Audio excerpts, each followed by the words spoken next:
Hey, everybody. Happy Friday. It is Scott Steen, lead handicapper at winnersandwhiners.com, and you are part of Winners and Whiners Radio. Welcome to the Friday edition. And speaking of welcome to the Friday edition, let's bring him aboard. It's my co-host. He is the one and only Scott Reichel, senior handicapper at winnersandwhiners.com. Scott, TGIF, buddy, what's going on? Nothing much. Had a pretty busy day. Ended up having a nice, easy winner with the Astros team total over, but I couldn't really watch much of it because I was getting a new phone for about the first time in 8 years. I finally have a new phone. I've upgraded to this decade of technology, and now maybe all my apps will work. You gonna miss that flip phone, buddy? No, I went from an iPhone to an iPhone, so hopefully the transition isn't going to be too overwhelming for me. You have an iPhone 4? What is that? I had an iPhone, I think it was a 6S, and now I got the SE. So I reached the point where numbers don't even apply anymore. They went to numerals. Well, they have the 12. You didn't get the 12? No, I didn't get the 12. Okay. I got one with a home button on it because that was a very close piece of my heart, and they were trying to get rid of the home button. I kept it. Really? Yep, I kept it. Okay. Man. I just have a hard time understanding how if you crack your phone, which I'm sure some people do when they drop it, yes. how are you supposed to hit the home button if your screen's cracked? Am I missing something? Yes, you are. What am I missing? Well, I mean, you still have to slide the whatever the placeholder, the screensaver, whatever. You still have to slide that up and out of the way, but then that's your home screen right there. Well, I'm just in general. I like the home button. Okay. Well, you're a dinosaur. I'm a dinosaur with a new phone. Sort of. You're a dinosaur with a 3-year-old phone. I don't know when the SE came out. I want to say 2 years ago or so, but I've had my XR, which I think came out at the same time, or my 10R, whatever it was, and I think those came out about the same time. I think it's about. Well, we're gonna see how long I can take this phone because the last one I had lasted about 8 or 9 years. The question is, what's the over and under on number of children Scott will have before he gets a new phone? I will take the under at around minus 300, half a kid. Ooh, wow! So no kids in the next 8 years, huh? No, I don't see it. But we'll see. All right. Well, man, it is a big day for us, and of course, you are listening to Winners and Whiners Radio. Winners and Whiners Radio. Give us an hour, and we will give you the winners, which is exactly what we did yesterday. We were a little in fuego, Scotty, and of course that includes the Bet the Farm play, which we were pretty proud of. We'll talk about that later. Of course, we'll have a Bet the Farm play for today. And the best part about Fridays is you never know what day it's going to be from, Scott. It could be from Saturday, could be from Sunday, could be from tonight. You don't know. You just don't know. But it is the play that we like the best out of all of those. So stay tuned for that. We will be doing Bet the Farm. And, of course, our title sponsor is winnersandwhiners.com. They are the #1 site in the world for predictive sports analysis, free previews, predictions, deep dives into every single game, every single day, not just sides and totals, but some props thrown in there just for fun as well. Best part about winnersandwhiners.com, not only do they cover every game, they do it for nothing. Absolutely free, no obligation whatsoever. Make sure you stop by and check out winnersandwhiners.com. All right, buddy. Well, let's get to it. Before we talk about the good news, we've got to talk a little bit about the bad news, Scott. Now, we like to, as is tradition on this show, we like to start with a Call the Cops segment, which is, of course, the bad beats, the people that thought they had a winner and they didn't. We'd like to bring you 3 of those. Today, Scott, I'm just going to tell you right off the bat, we had to dig pretty deep, had to get out the big shovels for these 3 because things went pretty much as planned, but there were some exceptions. Let's meet them right now, shall we? It's time for Call the Cops.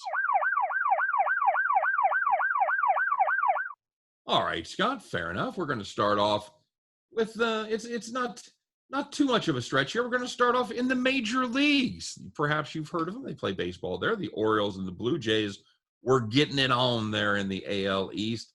You had the over 10.5. You had an incredibly smart bet because after the 3rd inning, the Blue Jays led 9-0.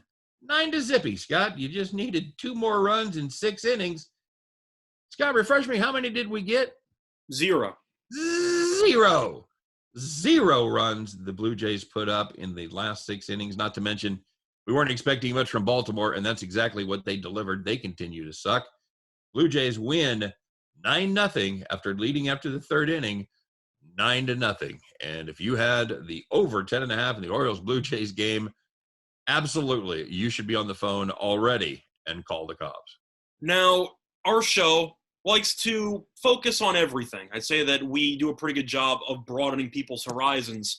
This might be pushing it to call the cops because we are going to travel to Brazil to talk about a soccer match between two teams you probably never heard of. You had Ceará against Atletico Mineiro. Oh, you did so well in rehearsal, too. I did so well in rehearsal. I mean, you're so worried about Mineiro that you chunked Atletico. Yeah, Atletico instead of Atletico. But anyway, if you had the under 2.5, there was a pretty bad beat. 1 goal through the first 71 minutes. Okay. 2 goals going into extra time. Now, extra time is always a risky endeavor because you never know how many minutes they're actually going to play. You don't know. You don't know. But Ceará ended up scoring in the 96th minute. So if you had under 2.5, the game ended 2-1 on the last shot of the game. Yeesh. That was if you had that bet, congratulations, because you are a soccer fan, right? Also, you should probably go to a meeting. Just throwing it out there. It's possible you should go to a meeting. Just saying. Scott, do you think part of the reason soccer hasn't caught on here is because of kind of the laissez-faire way they run their clock? I mean, here in our North American sports, we've got the shot clock, we've got the game clock. They count it off for the last minute in tenths of seconds. Don't forget about the pitch clock. You got the 25-second pitch clock. In soccer, we're going to have extra time, Scott. How much? We'll put up a 6. Oh, so 6 minutes? No, probably more. More than 6? Like how much more? I don't know, a little bit. We'll see. We'll see how it goes. That just still boggles my mind, Scott. I don't really understand it either, but I don't think that's why America doesn't really follow soccer. You don't think that's it? Clock system. Okay. I think it has to do with the fact that you have other sports that some athletes would rather play. Well, and they score 1 goal in 96 minutes, or 3 goals, as the case may be. Tell you what, though, the cardio is fantastic. Oh, I don't doubt. I'm not saying they're not great athletes. They're not in fantastic shape. No, none of that. It's the beautiful game, Scott. I'm just saying, what's wrong with Americans? We don't like that. I'm just saying that when you have a lot of other options, I don't want to compare it to another country like Brazil that we just talked about. The options of professional sports are significantly higher in America than it is in some other countries around the world. All right. Well, let's take a look at this one, Scott, because if you loved the Brazilian club soccer, you're going to love this one. If you were betting women's tennis, if you had Sevastova on the money line plus 188, man, you are in good shape. And why wouldn't you be? Because who was she playing, Scott? Rybakina. Rybakina. She's a notorious choker. Yeah, you kind of made that up, but the point is that totally invented that. So Sevastova was serving for the match in the second set. She had 2 match points in the second set tiebreaker. Obviously, Scott, because she's on this segment, it didn't go well. She ended up not hitting either tiebreaker. Lost it in the third set. If you had Sevastova on the money line plus 188, man, you thought you were in good shape, and then you weren't. It is time for you to call the Kopskis. Now I'm going to ask you one question. Have I heard of either one of these tennis players before this show? No, the answer is obviously no from you. I have, but my question for you is, do you think there's anybody on the planet listening to the show or not listening to the show that might have bet on the Brazilian soccer match and this women's tennis match? Yes. You think there was over 1.5 people that bet on both matches today? I don't know. Low double digits. 14. Okay. 14? Okay. 14. We'll poll the people and we'll get back to you on that. Yes. Well, by the way, if you're watching on YouTube and if you had Sevastova and you had the under in Ceará Atletico Mineiro, you know what? If you had let us know. Either one of them. Yeah. Either one of those. Yes. Absolutely let us know. So, Scott, we need to turn to Albanian table tennis as we take a look at our next segment. These are the easy wins. These are the ones where there was never any doubt. no doubt about it, you had yourself a rocking chair win. Did you just say no bow to doubt it? You talked over the snoring. I did. Yeah, I thought you just flipped the lighters around. Didn't you ever say no bow to doubt it when you were a kid? No. Really? That caught me completely off guard. I had to interrupt the actual snoring because that woke me up. Well, we're going to have to fix that in editing, aren't we? No, I don't think so. I kind of like it. It's more natural this way. You want to play the snoring, or we're already past that? I already played it. Okay, fair enough. So the first rocking chair is going to be. Did you sleep through the snoring? I did. So the first thing that we're going to do is talk about the NBA with the Suns and the Clippers. And if you had the under 221, it was very easy. 94 points in the first half, and the game landed 198. Remember when there was over money coming in because Chris Paul is coming back? Good times. Yes, good times. How many did Chris Paul have tonight? Not many. No, not 50. I think he had 15. That's about the same that Booker had. Yes, and more importantly, Cam Payne had, I think, 2. Is that right? Well, he got injured, so he missed most of the game, but yes. Well, I'm just saying, look at the stat line, you wonder where those points were going to come from. So, yeah, he had 2 points, actually. Yeah, that's what I said. Yeah. Okay. Man, you're ready for the weekend, aren't you? I'm kind of just waiting for Game 7 at this point. We'll get into that in a little bit. All right. How about the Red Sox Rays under 9? This is one of those beautiful things, and they didn't blow up on you. It was 0-0 going into the bottom of the 9th. Just the way you draw them up, Scott.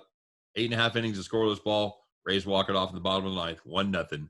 No surprises. No 9 runs in the 13th inning like yesterday. You had the under right there. It went exactly the way you drew it up.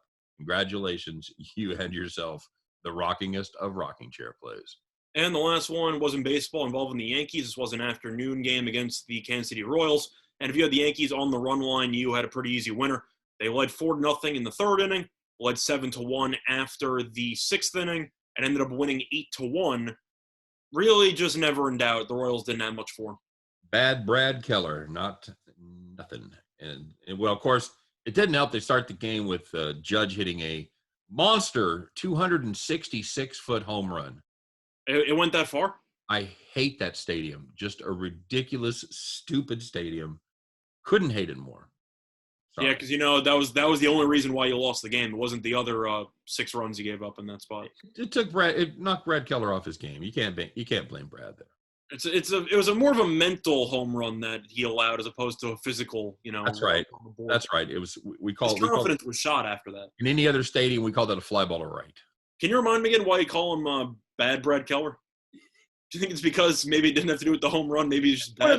It's not one of those ironic nicknames, like if I call me Slim or you Handsome. It's one of those kind of things. Honestly, I've been called worse, but I always assumed that they were lying. Yes, absolutely true. A lot going on today, Scott, in the news. Everything old is new again. And it's Rick Carlisle this time coming home to Indiana. Back home again in Indiana. Anyway.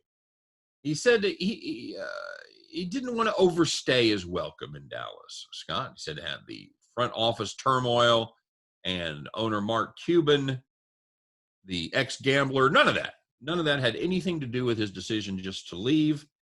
And he just decided to pack it up and head back to the Pacers. Remind me who the Pacers have that you're excited about working with, Scott? Well, they do have Sabonis, who is a very solid player, was an all-star. Oh, remember that time where he played 3 games in a row without getting hurt? That was cool. He's always questionable. The only question is how many minutes he's going to play. That's exactly right. I don't know how long LeVert's going to be there. Turner's always injured. They might trade him as well. I heard it's very nice this time of year. Indianapolis? Yeah. Yeah, it's fantastic. Yep. I don't know. So you give up a chance to work with Luka Doncic. So maybe it's a money thing. I don't know. It's a money thing to leave a state with no income tax? No state tax. I'm just saying, you're leaving there. I don't know how much money they can pay you, but when you're paying taxes on it, you got to reduce that. Well, let's see. If you're paying 5% less and they give you 8% more, I'm no math major, but I'm pretty sure it works out okay in your favor. Assuming you make it all the way through the contract, but yes. I understand. So before he left, he wanted to make sure that he got his 2 cents in as far as who the Mavericks should hire. And it sounds like they're pretty close to doing this. Could I interest you in Jason Kidd, Scott? Well, I was actually kind of disappointed in myself because when the odds opened up for the Mavericks on who the next coach would be, I saw Jason Kidd opened up at 8-1 on BetOnline, and I did not jump in it.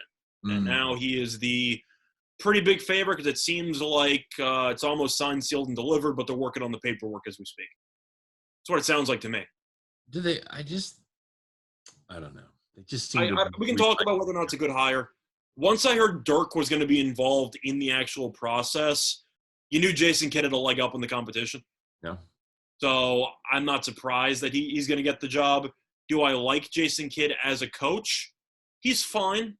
I can't say he's awful. I remember him with the Nets and it didn't work out, but I can't tell that's because he was a bad coach or because the fact that Garnett and Pierce were both 95 years old. So I don't really know how much factored in, but he's familiar with the area, and Dirk now has a role on the team, and of course he loves Jason Kidd, so I'm not surprised. Did you say he's familiar with the area? Yeah. So what does that mean? I mean, like he knows. No, I mean, how is that an advantage? He knows where all the good taco joints are. He knows when the traffic is the worst and when to stay off of 35. I just meant familiar with the area in the sense that he has connections with guys in the front office. That's what I meant. Okay. All right. I could have phrased it better, but I meant he has relationships in place with people of power. That does sound a lot better than he knows the area. Absolutely true. He also does know the area, though. You assume he does. I got to assume he does. He won a ring there. He was probably partying there for a couple of weeks. Knowing Jason Kidd, I'm assuming that he was probably partying a decent amount. If you want to know who's got the best barbecue or the best Tex-Mex in Dallas, Jason Kidd's your guy. Yeah. All I'm saying. He knows the area. You think you're okay with the hire? Is anybody else you would have liked to seen? The thing is, I think Carlisle's better as a coach, but Carlisle didn't want to be there, and you got to wonder who was a better alternative. And Kidd does have experience, which is something that kind of the safe pick, isn't it? I don't know if safe's the right word because his team's arguably underachieved with Giannis. But I mean, it's a known quantity. Yeah, you kind of know what you're getting. You're going to be getting, I'd say, an average NBA coach. That's kind of my takeaway.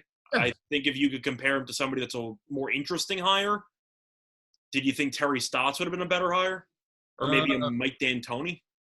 Well, I guess once they found out that Budenholzer likely wouldn't be available, they pretty much had to pull the Jason Kidd trigger. Just saying in general, what do you think? Do you think that kid's a better hire than a Terry Stotts or a Mike D'Antoni? I would rather see new blood. I'd rather see somebody come up from the college ranks. You know, it seems like we have the same thing in professional football. The only difference is, Scott, at least some of these guys that they just recycle endlessly through, at least there's guys that are people of color. No, the worst of that's the only difference. The worst of recycling is hockey. Hockey, the recycling of coaches is actually insane. You will see the same 32 people because now you're having another coach involved because you have the Kraken who are joining. I'm gonna go on a limb and say none of them are people of color. It's that is definitely true. Okay. But there's never been a black head coach in hockey, has there? Not that I know of. I didn't think so either. There might have been maybe one interim wise, but I can't think of any. But anyway, they rotate the same guys over and over again. I swear Peter Laviolette has coached in half the teams in the NHL. Right. But whatever works. But that's definitely the worst of the recycling coaching circle is hockey. All right. So taking a look at the NFL, speaking of recycled coaches, this is a team that doesn't recycle coaches, Scott. They've only had, 3 coaches in the last, 150 years or whatever. They probably should have had 4 by now, but they still have 3. They've just had 3 coaches, Chuck Noll, Bill Cowher, and Mike Tomlin. Of course, we are talking about the Cincinnati Bengals. No, we're talking about the Pittsburgh Steelers. I want to issue this caveat before we do this segment. If you listen to us either on our YouTube channel or on the radio show and we've talked football, we are extremely down on the Pittsburgh Steelers this year. Personal. We have made that's what I wanted to get to. We have made no bones about that. We think Pittsburgh will be a dramatically underachieving team this year. Ben is done, not surrounded with much talent. They've kind of chunked away some pieces on their defense. The window's gone. It's nothing personal. We like Pittsburgh. I like their fans. They travel well. I've met a lot of Pittsburgh fans in Kansas City when they've come in for games. They're always very cool. I like Pittsburgh, the town. I like the little incline railroad. I like Permante Brothers. Big fan of steel. So it's nothing personal, Pittsburgh. I'm a All right. huge towel guy. It hurts me to criticize the Steelers. Having said that, it's time to rip them apart. Scott, the stage is yours. So the Steelers, as we know, during the offseason, had a couple of interesting moves, mostly the fact that they didn't really do much. They kept Big Ben, they kept Tomlin, they switched coordinators, but the main shakeups had been on the offensive line. And if you want to talk about how many guys they're going to be missing from last year's starting lineup, it's not good. They're missing about 80% of their starting linemen from last year, and that was made 80% when the Steelers announced yesterday that they were going to be releasing six-time Pro Bowl guard David DeCastro. Now, DeCastro does have a bit of an injury, so maybe the medical staff looked at him and basically said he's not going to be the same. It's time to cut ties. Do you know how many sacks he allowed last year? 2.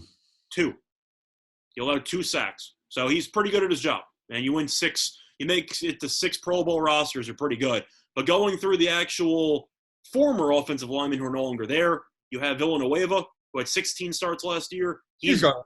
You have Matt Feller, who's gone. He had 13 starts. Center Marquise Pouncey, he's gone. 13 starts. And David DeCastro, 13 starts. And you replaced him with a bunch of, I'd say, minimum $1 million, $2 million contracts, a couple of mid-round draft picks, and you drafted a running back with the first-round pick. Are we sure that this offense is not going to be atrocious? Are they mad at Roethlisberger and they just want to make sure that he doesn't come back in 2022? Well, just to give him a little bit of leeway, they did get rid of DeCastro, but they did bring in Turner. So they did bring in a veteran offensive lineman to replace him. I still think it's a downgrade, assuming DeCastro is not seriously injured, and that's why they got rid of him in the first place. Right. But Big Ben is a noodle arm.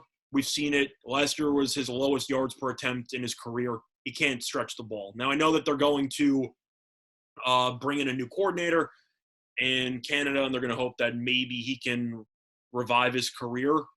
We both don't think that's going to happen. And Big Ben's a big guy. He's also injured or banged up a lot. And he's not really mobile. I don't know if you noticed that. The 280-pound quarterback is not that mobile. He's probably going to get decapitated, don't you think? Like a right-handed Jared Lorenzen. Do you think he's going to get decapitated? Because I just don't know how he's going to make it through 17 games now with that offensive line. I've got the under a half on number of decapitations in the NFL next year. I have the over on games missed for Big Ben, though. Oh, yes. I don't know what the total's going to be or if he'll get benched halfway through for Rudolph, or maybe they'll go in a different direction if the season falls apart. But I got to assume he's going to miss at least 2-3 games minimum. So here's my question, Scott. Next year, will we see Dwayne Haskins and Josh Dobbs, or just Dwayne Haskins when Roethlisberger and Rudolph go down? I think Rudolph is going to end up actually staying alive somehow. Really? I do. But I think Haskins may be in garbage time. Okay. I don't think he's going to start a game. He's terrible. But no, I know he's terrible. That's what I'm saying. But I think they're going to be out of options. That's my point. Just for reference, I don't think Duck Hodges is still in town. But looking at reference here, Pro Football Focus does their rankings. They're very, very in-depth for football, and if you want to go through actual position groups. They rank the offensive linemen of every team in the league. This was about a week and a half ago. Pittsburgh was ranked 29th. Now they lost their best offensive lineman that they had left. So they might even be 31. They're awful. I'd like to know who's 30 through 32. It's a great question, but I got to tell you, Pittsburgh easily right now is in the bottom 3. Do you actually subscribe to Pro Football Focus? No, but I was actually reading a piece on the Steelers because I was doing a podcast and talking about the AFC North about a week ago. And they were talking about the breakdowns, and how Pro Football Focus ranked them as like the 29th offensive lineman. That was before they got rid of DeCastro. Okay. All right. So the answer, I know you're hoping I was going to say yes, but no, I do not. All right. Well, I highly recommend it. Of course, I have it. It's very good. So you should do that. How many wins do you think they get? You think they finish over 500 or under? I think we're both on under. What is 500? You got 17 games. 8 and 9 sounds relatively optimistic. Yes. I don't think they're over 500. I don't think I'm going 7 and 10. What is it? What's their win total? Is it 8.5? I got to assume they're still going to be priced as a borderline playoff team because of the just reputation. I'll look at that right now. Okay. I see them winning 7 games. That sounds right. 7-10, maybe 8-9 if Ben can stay healthy for more than half the season. Hell, maybe they'll throw in a tie in there. Who knows? Well, and a lot of those guys, you kind of feel bad for him. It's, you think, well, he's had a heck of a nice career. He seems to be a really good guy. Kind of feel bad for him last season. Big Ben is probably not one of those guys. I was just going to say he's not on that list. I'm not going to expand on that at all. I'm just saying that Big Ben for me is not on that list. So, but let me see what the total is. Total's 8.5 for Pittsburgh. 8.5. That's we pretty much nailed it. Yep. I thought it would be a little bit higher, or maybe juiced 8.5. It's really just flat at -110. I still like the under. Absolutely. In fact, I like it better today than I did yesterday. Part of that probably has to do with the news we just broke, but yes. Yes, so it seems awfully coincidental, isn't it? Mm-hmm.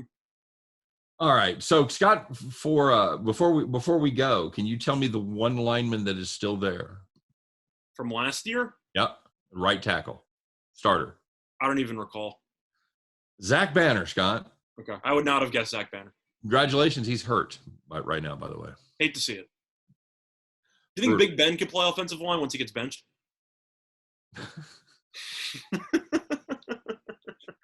Is that mean for me to say that, or is that fair? You think he comes out and says, finally, we're going to get the quarterback some protection? He can't move either way, so, maybe he'll blend in better. Yeah, it's if you want a position where you can kind of get away with just, at least in pass blocking, with just sort of standing there and getting in the way. On the bright side, the offensive lineman can't throw the ball downfield either, so he'll fit right in. Brutal. Just sorry if you're a Steelers fan. We're just being honest. You probably shouldn't have brought him back. Sorry. I think they finished ahead of Cincinnati, and that's it. I think Burrow's probably going to get injured too. Speaking of teams with terrible offensive lines that are probably between 30 and 32, I got to assume Cincinnati's going to be in the bottom two. And didn't fix it. Could have fixed it. No, he took the wide receiver. Yeah, took the wide receiver. Congratulations. We want the receiver that can make it downfield in 40 yards in 4.5 seconds.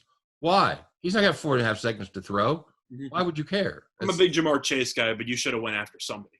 Yeah, that's absolutely correct. But we have plenty of time to rail about that, Scott. So Let's rail about something else. Man, we are covering a lot of bases today. We have talked about Brazilian club soccer. We've talked about women's tennis. We've talked about the NFL. We talked about the MLB. We talked about the NBA. Scott, what's left? We got UFC, which we haven't talked about. UFC. Now, this, Scott, is the very definition of putting your money where your mouth is. If you saw Glenn Ross, when he pulls the pair of brass ones out of his briefcase, that's what this kid has. Justin James fighting against Charles Rosa over the weekend, Scott. Oh, you're a big UFC guy. What weight class is that? Well, looking at the actual fighters itself, the argument you can make is it doesn't matter what weight class. They're probably not going to be in the UFC for that much longer. Okay. Well, too soon to make that joke? Since he's still in the UFC, then yeah, I think it would be a little too soon. For now, I'm just saying that both of these guys are on a bit of a losing streak. I do question how much longer these guys actually have left. Well, Justin James, Scott, he's turning it around, and he has that confidence that he's turning it around. And like I said, he is literally putting his money where his mouth is. He claims that he has bet his entire fight purse of $25,000 on himself to win. It's a bold strategy, Cotton. Let's see if it pays off for him. He says, I'm betting the $25,000 that I'm winning the fight because that's how much I believe in myself. This is all in for me. And if I lose this fight, I do not get paid.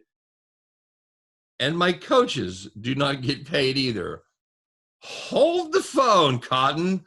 I'm sorry. Did you just say your coaches won't get paid if you lose this fight? That's what I read in the fine print. Can he even do that, Scott? I have no idea. By the way, I was joking before. It's a featherweight fight for the weight class. They're in the featherweight. Featherweight. Yeah, but okay. Looking at the actual scenario here, we always keep the third bullet point. We try to more lighthearted. This is just a good story for gambling. You have a guy who's actually willing to bet on himself. That's right. Which is allegedly what Pete Rose did in baseball, even though that might not have been true. But he's betting on himself, and he thinks he's going to be able to beat Rosa. I've seen Rosa fight. Pretty big ground guy, so hopefully James has been working on the wrestling because he's probably going to need it. But he is an underdog in this fight, so he's not like he's Mayweather saying he's going to bet 100,000 on himself to be one of the Paul brothers. He's actually an underdog in this fight, and he's willing to gamble a little bit. And I think it's stupid, especially if your coaches, might not have signed off on this idea of maybe risking your paycheck for twice the amount of money if you win. But good, I guess we'll see how this ages, but it could age really badly. Scott, could I posit another theory that he might want to consider? What are the odds on Charles Rosa to win this fight, Scott? If they're plus 150 on James to win, is it going to be somewhere around minus 120 or so for Rosa? I mean, minus 180, I'm sorry. That's about minus 170, give or take. You have seen a little bit of money coming in on James, but I'm curious if that's going to keep happening. He's around minus 170, maybe if you're lucky, mid 160s. So, I'm just throwing this out there. Why wouldn't you take the sure thing, Scott? If you're a fighter, you have no way to control whether you win or not, whether your skills match up and you happen to be better than your opponent that night. But you sure have control on whether you lose. All I know is that you'll probably end up in jail for that, but I hear what you're saying. The point that I am trying to fully, I'd say, come to terms with is the fact that either this guy watched a Rosa fight and he thinks that this guy is actually terrible, or he randomly thinks that all the losses he has in the UFC are not his fault. Because you can go through his resume. He did pull off a very impressive win in his UFC debut on short notice in a fight that I actually remember because I actually had money on him winning, and he ended up winning by first-round knockout. I'm trying to remember who he actually fought in that fight, but I remember that he was a pretty big underdog at around 3-1 or even higher. And it was actually against Camacho, and I remember that he won 41 seconds. Last 3 fights, lost by submission, lost by knockout, lost by knockout. And you're looking at who he's fighting against in Charles Rosa. Rosa is a very, very well-decorated jiu-jitsu guy. I can't say he's a great fighter. He's alternated wins and losses in about the last 7 years. But he does have 8 submission wins. I hope that James, at least if he wins or loses, pays the jiu-jitsu coach because he probably needs to do a lot of work on that if he wants to beat Rosa.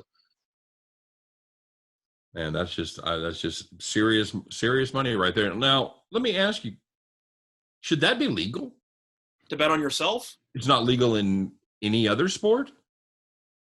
I don't think so. Can Fleury go in and make a $30,000 bet on the Golden Knights to win?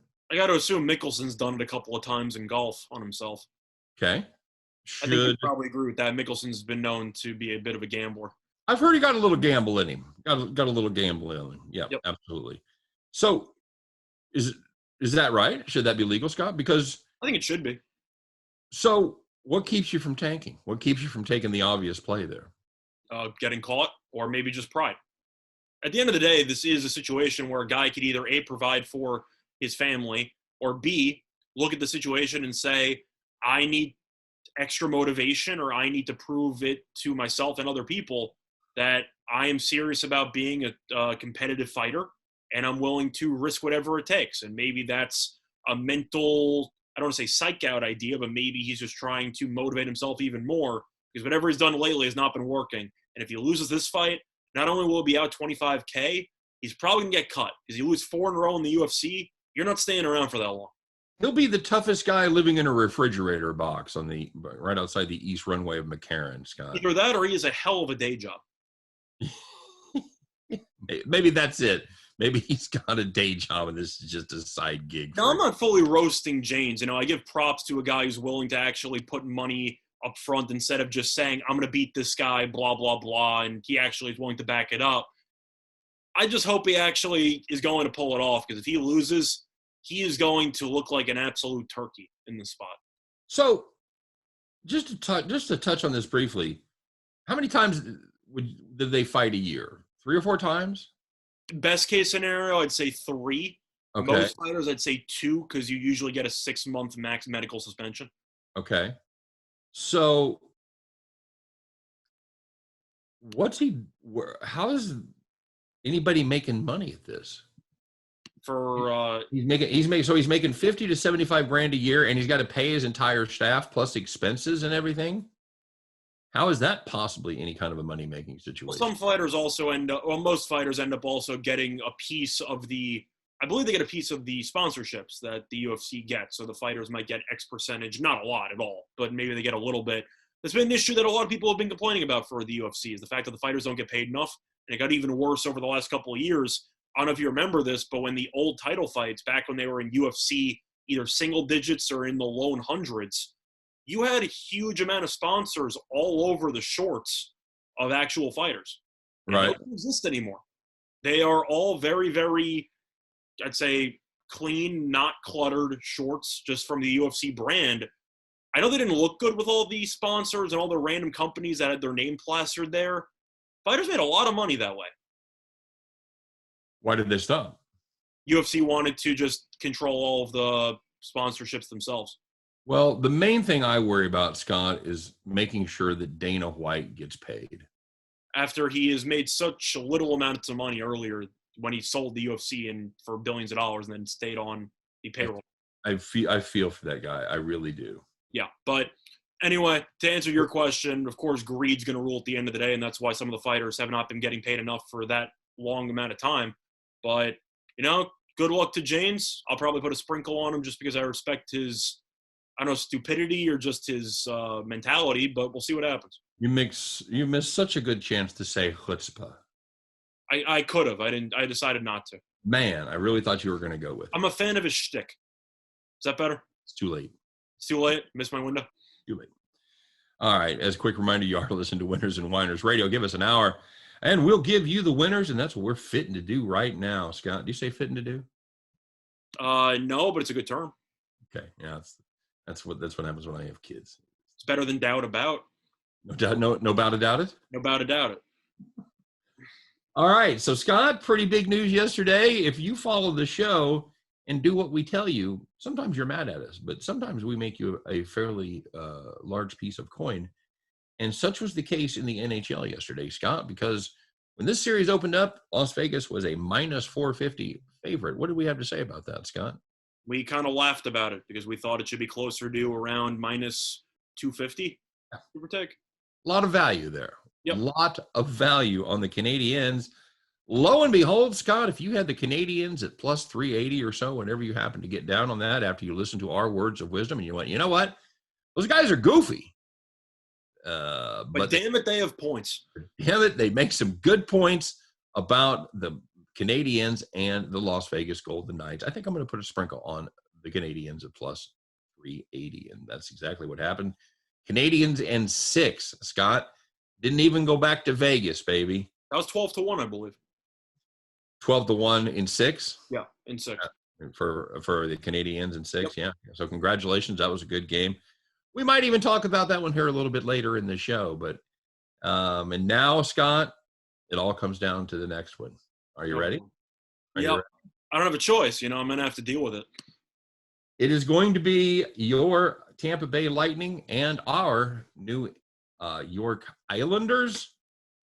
Tampa Bay closing it out, Game 7, Scott. Not surprisingly, they're a pretty good-sized favorite. About minus 165 is where this one is settled.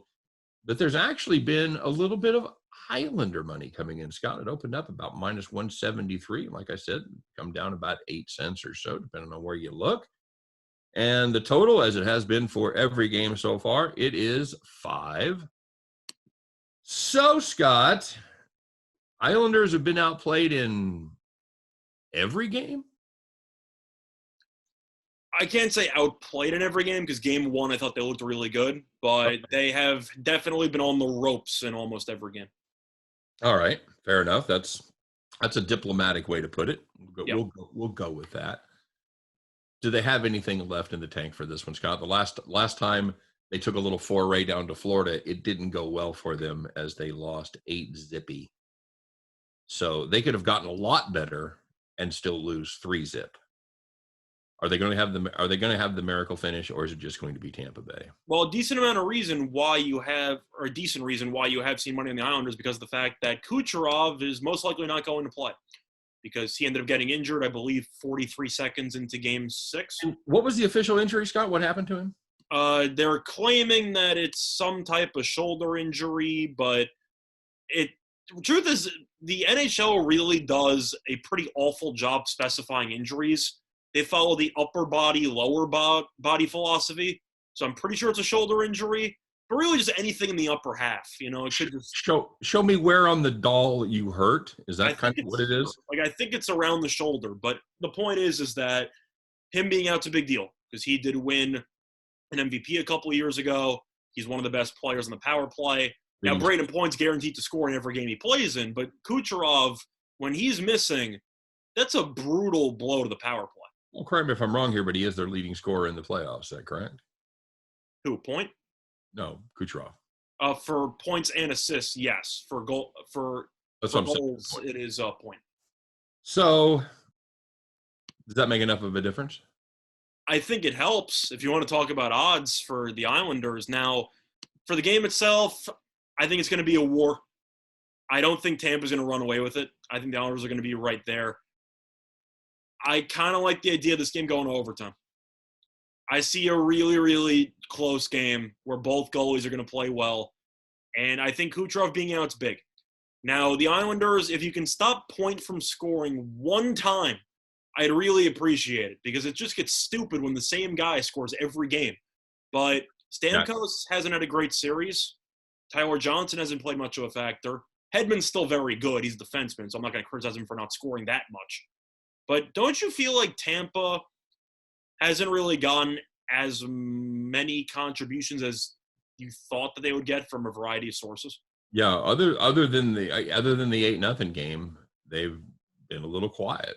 I'm surprised that they haven't been able to spread it around a little bit more, and it'll be interesting to see what happens tomorrow night in this one. Scott, I'm going the other way. I think Tampa big. It's just. I didn't say I think the Islanders are going to win. I just said I understand why money's coming on the Islanders. I think it has to do a lot with the Kucherov injury. I think it goes over, and I think Tampa Bay covers the puck line. So for the record, overtime is plus 310. Okay. I'm tempted by that. But if you want to go even more bold, tie it 1-1, 15-1. Tie it 2-2, 9-1. I'd put a sprinkle on both of those. Okay. Yeah, that's a guaranteed nice profit if either one of those hit. Don't hate it. Don't hate it. If it's close, I like your angle. If it doesn't go like I think, where I think Tampa Bay is just the better team and they prove it. I think Tampa is the better team. I'm not saying. I think they prove it. Yeah, that's fair. I don't think there's many questions they've been the better team in this series, but. All right. Well, good luck to our Islanders. I think they've got a big fight they've got a tight fight with a short stick is what they've got. If they win, they have home ice advantage in the Coliseum for the Stanley Cup Finals. Tell me you're going to go to one of those games. I'm guaranteed to go to at least two of those games. At least two? Yeah, I will go to at least two of those games. Okay. All right, because you're really disappointing me here. Yeah, I don't blame you. Okay. I feel it. It's not that I'm mad, Scott. I'm disappointed. Yeah. I've been told that by my parents a couple of times in the past. It does feel like a very dad thing to say. It's not that we're mad at you. Mm-hmm. All right, my friend. Well, moving on to basketball, we saw a game that you and I pretty much called all the way across the board last night as the Clippers got their revenge, even though CP3 came back and it went well under the total plays that you and I had all over the place. I had bet the Suns to win game 2, bet the Clippers to win the series. Did you get down on them at 500, Scott? I did. I have a sprinkle on it. I did too. Clippers at plus 500. I know the Islanders play. Get right back to where we started from. We got them right where we want them in that one because that was exactly the way we called it. Nothing. False sense of security. That's right. That's you lull them into sleep right there, bud. And then they even lulled them even further when Tampa took a 2-0 lead. 2-0 lead. That's right. They outscored them 10-0 in the last 2 games. What could possibly go wrong? We're cruising. Mm-hmm. Then the Islanders woke up. So, any surprises in that game? In which game? The basketball game, Scott. You're saying from yesterday's game? Not really. I think that the one surprise would be how bad Booker was. but he was Okay. also not very good in game 2. So it seems like the Clippers have really just done a very good job of throwing multiple bodies at him. The face mask, I'm sure, didn't help. I was gonna say, is it the face mask? No, because he was also bad in the game before that. Then again, he also had a broken nose for that entire game. So we'll see how he's going to do in the future. But Clippers, Paul George has been great. I mean, I know he missed the free throws in game 2, but he's still been very solid. Terrence Mann's been good. Clippers need to stop playing Rondo altogether. He's completely useless in this entire series. The thing is, in their last series, about halfway through, Ty Lue said Rondo was not going to play anymore. He still plays a little bit. He never does anything. Right? Well, he played 20 minutes the other night. Yeah, how do you do? No, well, I mean, he made 2 3-pointers. Scott, Did he score yesterday? did Rondo score yesterday? I don't think he scored. Let me see real quick. I've got the. But just to segue, Reggie Jackson's been great. Yeah. And even Beverly's been very good. Beverly's given them some good minutes. Well, he's always going to give you good defensive minutes, but he's been surprising on offense. Would you agree? He's actually hitting some threes. But Rondo, they brought in as being a playoff leader, and that has completely failed miserably. 8 minutes, 0 points, 0 3-pointers, took 1 shot. What was his plus minus? -8. Fantastic. I'm sure that was the worst on the team. 1 steal, 1 missed field goal. Yeah, you should probably stop playing him. Play man a little bit more. Batum was worse than that at -10. He had Okay, 4 points in 15 minutes. Point is, Rondo is not very good. I do respect what Tyler is doing, though. It seems like he's voluntarily punting the first 2 games of a series just to figure out which rotations to use. Yeah. And for some reason, it's been working. I don't really know if it makes perfect sense, but the longer you survive, the more pressure is going to be on Phoenix, especially now that Phoenix is healthy. Clippers are hanging around. I'm going to go on the record saying I think he's doing nothing of the sort. I think I'm just saying that's I'd say the thought process going through most fans' heads when you see this team go down 0-2 in every single series. Maybe Right. they don't care about games 1 and 2. So let's talk about another freaky thing. That'll segue us right into tonight's game as we get a team, Scott, that has won their series openers on the road all 3 times. I don't know. I haven't read anywhere. I've been looking for it. I haven't seen if that's happened before. Do you know? Have you seen that anywhere? I can't recall that happening. At I least certainly can't recall it, but maybe the Knicks in '99 when they made it to the finals. Maybe. okay. I'm kind of disappointed you said a freaky thing. You didn't mention the Greek freak. I'm really disappointed by that failed segue opportunity. Sorry, buddy. I've not the first time I've failed on a segue. It's all good. So in this one, you've got Atlanta, who is absolutely red hot. With, I saw somebody tweet today, Scott. It said, "Is it time that we can start talking about who got the better of the Trae Young Doncic?" Like, no, Doncic's still a better player. How old are both those guys? Like 24? Yeah. 25? Doncic's 24. Yeah. You can figure that out 10 years from now. Yeah. It's not quite as lopsided as it was 2 weeks ago, but I'm gonna need a little bit more from young Master Young. I think Doncic is going to be an all-time great player. Yeah. Young has been, I don't want to say the same level, but it's very, very close, the numbers he's putting up. It's crazy. Well, yeah. But we've seen a lot of players that could do it for short burst. We've seen Dallas also has no help. Like, he was by himself for an entire series and still took the Clippers to 7. Right. Or Trae Young, if you look around, Collins is still good. Bogdanovich is good. They have pieces. Bogdanovich has not been good in this series. No, but I'm saying the first couple. Not been good the last few games. The first couple of rounds, he was very good. Yes, agreed. Until he got hurt. Yep. So that looks to me like a guy that has just no lift. Is that you kind of getting the same read on Bogdanovich? I would take the under in pretty much every game he plays for player points, because his jump shot and the lack of lift, as we talked about before, it's so noticeable. He's like half limping out there. Everything's off the front of the rim. Everything's off the front of the rim. Bang, bang, bang. Now, if you're the Hawks, do you cut into his minutes because of that, or you just stick with the guys that got you here because you keep winning? I don't know, man. I know that's a tough decision because I was wondering the same thing. At what point do you just start going? You got to rest old Hoss. You just got to take a break. And this is there a more relentless schedule in the playoffs than the NBA schedule once they get going? It's definitely one of the toughest out there. You just if you get that nagging injury, you just don't have any time to recover. You I think don't. the exception would be hockey because people are losing limbs half the time. True, and they're playing every other night there as well. So yeah, that's another brutal one. But we'll start off with the side. Who do you like here? 7 Well, we talked about how good Atlanta is in game one. Game twos have not really gone their way. I believe they're 0-for in game twos, correct? Mm-hmm. Yes, sir. So you're expecting Milwaukee to bounce back. Having said that, I'm picking Atlanta because I don't know how Milwaukee's laying 8 points in this spot. Do you? Is it up to 8 now? It's up to 8. At least on FanDuel it is.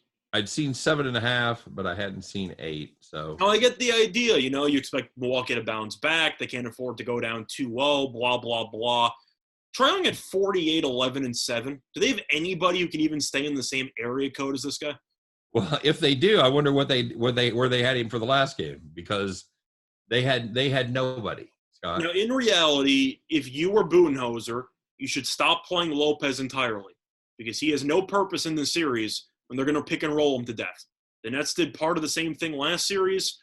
Trae Young torched everybody that was switched on to him, and you can't play Brook Lopez. However, since it is Budenholzer, it'll take him, another game and a half before he figures that out? You're trotting out Brook Lopez. Going to keep bringing on him and Portis. They're going to get killed every time. He was unplayable because of the pick and roll. Just correct, and they kept him in.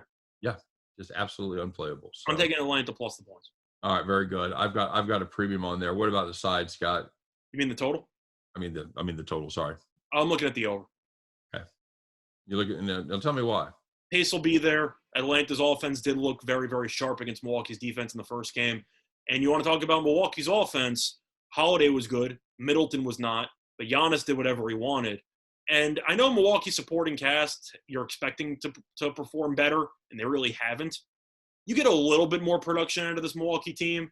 I think they could score 120 against this Atlanta defense for at least one game at home. Okay. I think it's possible. So I'll go with the over. All right. I'm going the other way. I think so many things had to go right for this to go over the total. And at the end of the day, it went over the total by about 3 points, 2.5 on the early line.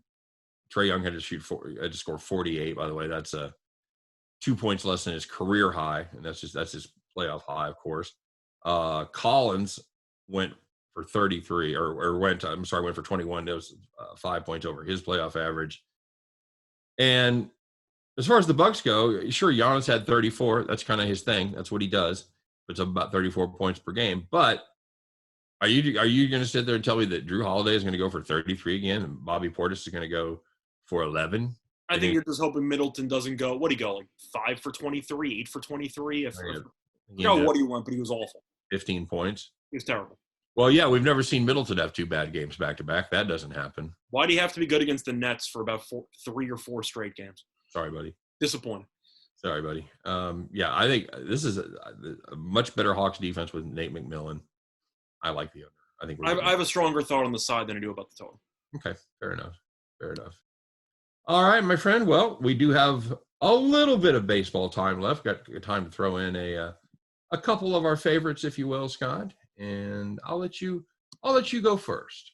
So first one I'm going to look at here is going to be in a matchup between let's just put it this way. 2 underrated pitchers at this point. You got Pablo Lopez going against John Lester. Mm-hmm. Lester wasn't great to start the year, but he's actually been pretty good his last couple of outings. Miami's around minus 130. I'm taking Washington. Miami can't score, and Washington has won, I believe, 11 out of 12. I got to go with the Nationals plus money in this spot. Very good team, playing very good ball right now, and they're actually the dog, Scott. So that's what I'm saying. You're getting plus money with the hottest team in baseball, or the second hottest behind another team there. I am really disappointed, Scott, because not only Friday is obviously my favorite day of the week, but also my favorite day of the week is Matt Harvey Day, Scott. Mm-hmm. And Matt Harvey goes today for the Baltimore Orioles. I don't have a play on that game. I can't figure out an angle on that game. And it pains me to say this. He's going up against Manoah for Toronto. Manoah has not been good. Toronto is a prohibitive favorite here, Scott. Minus 220, minus 230, depending on where you get it. I don't know that I'll ever speak these words again, but in this game, for me, it's Baltimore and Matt Harvey or pass. I'm looking at Toronto team total over, but that's kind of the only way I'm looking at it. Well, I look at Matt Harvey's last game, Scott. When we played Matt Harvey, and we came out very well for us. He did his thing. He gave up 4 runs in 4 1/3 innings. But it was only because they tried to get him to come out and pitch the 5th that he ran into trouble because he had 4 scoreless innings. Yes, he had the bases loaded in the first, but he got out of it. It happens. Pitchers do that. But he was very good after that, Scott. So I'm hoping that Batman can build on that success and perhaps throw 6 innings of scoreless 2-hit baseball. Crazier things would have happened, but I doubt that's going to happen. It would have to be Brazilian club soccer for anything that wacky to happen again. Yep. So, all right, my friend. Well, let's take a look at the favorite thing that you and I do pretty much every show. It's the fastest growing segment. It's America's favorite, Scott. It is time once again for us to put our heads together, come up with our very best play. The one that if you had to make just one pick today, put all your chips in the middle on one play, this would be it. Scott, it is time for Bet the Farm.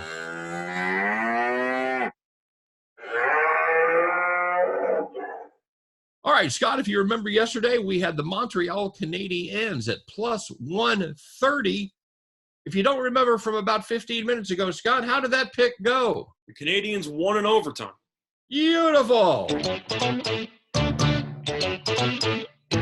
That's right. The Canadiens came through for us on our Bet the Farm play at plus 130. Congratulations to all of you brand new farmers. You've got more land than you had yesterday. And Scott, we're going to keep it going with what is probably the hottest team in baseball right now. Apologies to the Washington Nationals. This is the Houston Astros. They have been on an absolute tear. We're going to play them team total over 5.5. Our old friend Willie Peralta is on the mound for the Detroit Tigers.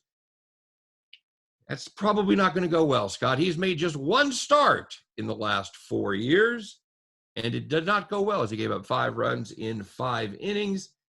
7.11 ERA, 1.58 WHIP. Detroit has a terrible bullpen, 5.14 ERA. That's 4th highest in the league. The Astros are averaging, Scott, 5.74 runs per game. Man, I'd hate to see what they're doing in a year where offenses aren't down. And here is the most impressive stat for me. Houston has scored at least 6 runs. This is hard to believe, but it is true. In 9 of its last 11 games. Scott, it's a prohibitive price to pay on the side, but we're going to play the team total. Give me the Astros team total over 5.5. I predict we cash that ticket before the end of the 4th inning. Guaranteed 9 at-bats. Guaranteed 9 at-bats as the visitors. So there it is, guys. Another week in the book here on Winners and Winers Radio. We appreciate you listening as always.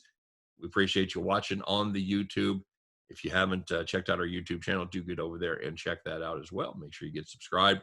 Drop us a comment if you're watching on YouTube. Let us know what you think of our picks. Let us know what you're playing today. We wish you guys nothing but the best. Hope every one of those tickets in your pocket, well, it turns into cash money when you head back to the window. For myself, for Scott Reichel, for all of us over here at Winners and Winers Radio, we appreciate you watching. Want you guys to have a great day and have a great weekend. We'll see you next time on Winners and Winers Radio.